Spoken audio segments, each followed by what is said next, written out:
Dude, I'm pretty sure Eric's gonna lose and not make playoffs. I know, it's crazy. Wait, what happened to the game? Wait, what the fuck? Where'd the game go? What the hell is this? Yeah, this is Hacker Eric, and we're making playoffs this year, like it or not. I had to queue up Alex Smith touchdown, please.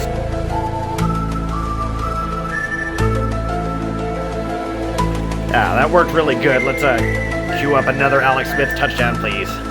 Thank you.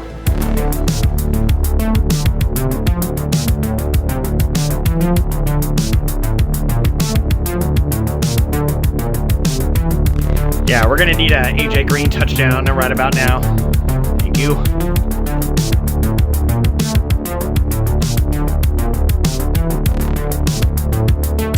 To the mainframe, we're gonna load up another AJ Green touchdown, please.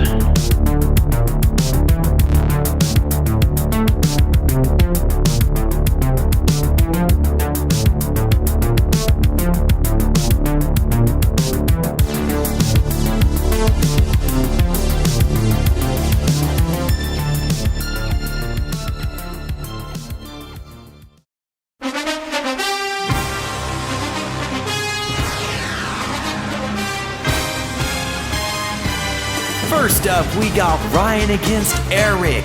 Ryan bouncing back from an 0-4 start. Eric, our first team to make playoffs at 6-7 with a losing record. This one's going to be one to watch. And then we have Jill against Shannon. Jill with the white-hot Alvin Kamara, and Shannon with the stacked team whose bench is even putting up championship numbers. Who's going to take this one? I can't wait to see. And one of these guys we've seen before, one we have not. EJ showing up in playoffs for the first time with the number 1 seed. Can he go all the way? We'll find out.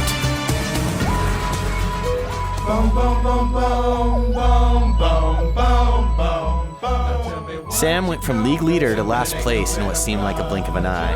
Odell, Kareem Hunt, and Mike Gillislee were major threats early, but were all busts by mid-season. Sam went on an 8-game losing streak to finish out the season. Even though Sam's fortune is worthy of pity, no one really wanted him to win the league. Brandon surprised everyone by turning an objectively strange draft into a 5-win season. A healthy combination of low points against and thin margins of victory kept him overperforming in the rankings all year. Brandon had some sneaky waiver wire pickups, most importantly Jared McKinnon, but overall his lack of depth cost him too many games. Chris's team started off hot, but a 6-game losing streak quickly brought his team to the bottom of the ranks. He rode a nice Carson Wentz, Alshon Jeffrey stack to a few victories, but besides that, his team mostly disappointed. Chris is a cool guy, but during the season, nobody really sees him. Nobody really wanted him to win the league. Much like Chris, after starting white hot at 3-0 and averaging 133 points per game, Tane went on a disastrous 6-game losing streak. Tane has by far the most points scored against him with 1659.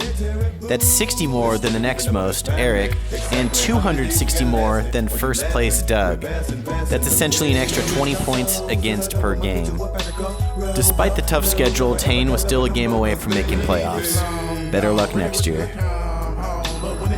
Derek gets the too little, too late award this year by winning 5 of his last 7 games after starting 0-4, averaging 146 points in his last 2 games. His trademark bad boy draft approach provided mixed results. Derek passed on draft bust Odell to get Marshawn Lynch, who much like himself didn't start rolling until too late. After 2 bum years in a row and skips, I'm rooting for Derek to rebound next year. Garrett's draft may have mostly been a bust, but he had some solid pickups along the way to keep the train moving, and was only 1 game away from making playoffs. His biggest turkey moment was leaving Juju Smith-Schuster on the bench during his 30-point game, a difference that would have brought him to the playoffs. Hindsight is 20/20, and now that Teaker's back-to-back silver finishes are 2 seasons removed, I'm rooting for Garrett to bounce back. Austin had his best year ever in skips, finishing 8th with a 6-7 record. Austin had running back issues all year, and his first 2 picks, wide receivers, were mostly considered busts. His kicker, however, Greg Zuerlein, was by far his best player. Austin's record has improved every year in skips, so we'll see where he ends up next year. Jesse did it again with more bolt-up magic, barely missing playoffs with a 7th-place finish. Russell Wilson has scored the most fantasy points in any position this year and was a steal for Jesse in the 5th round. His bizarre reach for Kelsey in the 1st round seems less weird after he finished the overall top tight end and the 16th highest points for any non-quarterback player. It's easy to write his team off as a fluke, but after back-to-back years of strong finishes, Jesse may have more tricks up his sleeve than we think.